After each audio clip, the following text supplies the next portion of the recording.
So hello there, Eddie. It's lovely to meet you here at the ADLINK stand here at Embedded World 2023. Autonomous vehicles are a very exciting topic at the minute, and we're looking at how their algorithms are being developed. How is ADLINK helping the automotive industry bring autonomous vehicles to life? Yeah, of course. So our main target customer is for autonomous vehicle, like robot taxi, autonomous truck. So the system needs to navigate through the complex environment and do AI decision making in real time. So ADLINK provide a comprehensive solutions, provide powerful hardware and also redundancy. Okay, so our customer, they will have two stages. Proof of concept stage is here, and mass production stage is there. So first, I'll start with the proof of concept stage. So in this stage, customers still developing and fine-tune their algorithm. So they're not very sure what kind of hardware capabilities they required. So usually they'll buy the off-the-shelf products and connect them together, so it's fast and flexible. So here you see the products here. So it's like the eyes of the vehicle, and it's like the brains of the vehicle. So for the eyes of the vehicle, you need to perceive the environment with different sensors. So here is a 3D LiDAR.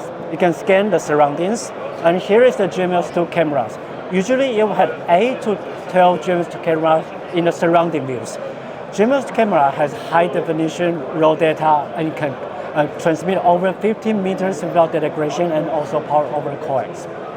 One of very important is the sensor fusion. Right. Why do we need sensor fusion?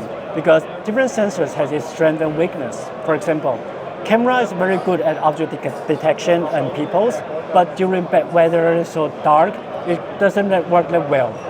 But for the LiDARs, it can see very accurately for the people and distance even in darkness. So combine those strengths together, we can understand the civil environment very accurately. So this one is based on the NVIDIA Jetson Orin and GMSO cameras with forward cable connectors. So after we sensing the environment, we are getting all this information into our brain.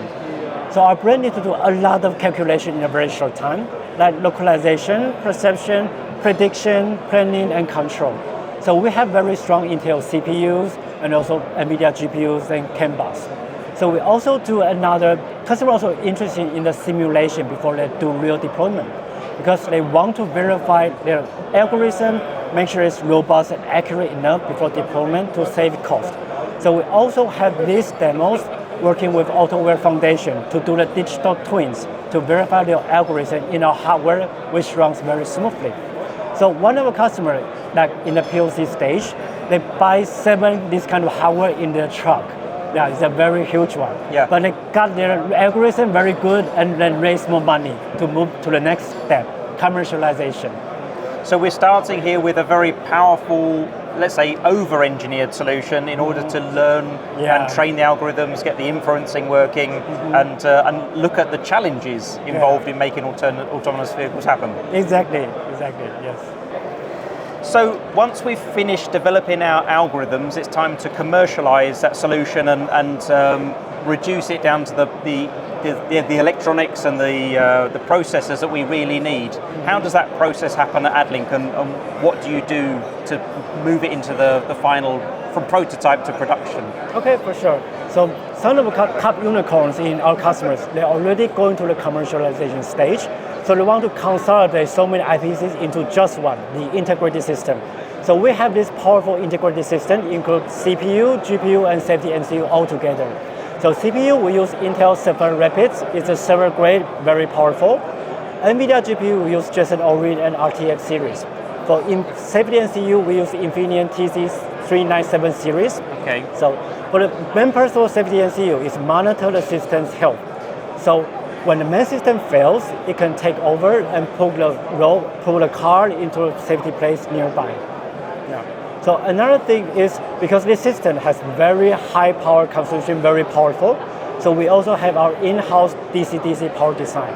Our power also have redundancy. One for the main power system, redundant power for the safety MCU. And this is from different power sources to ensure if one fails, another one still works.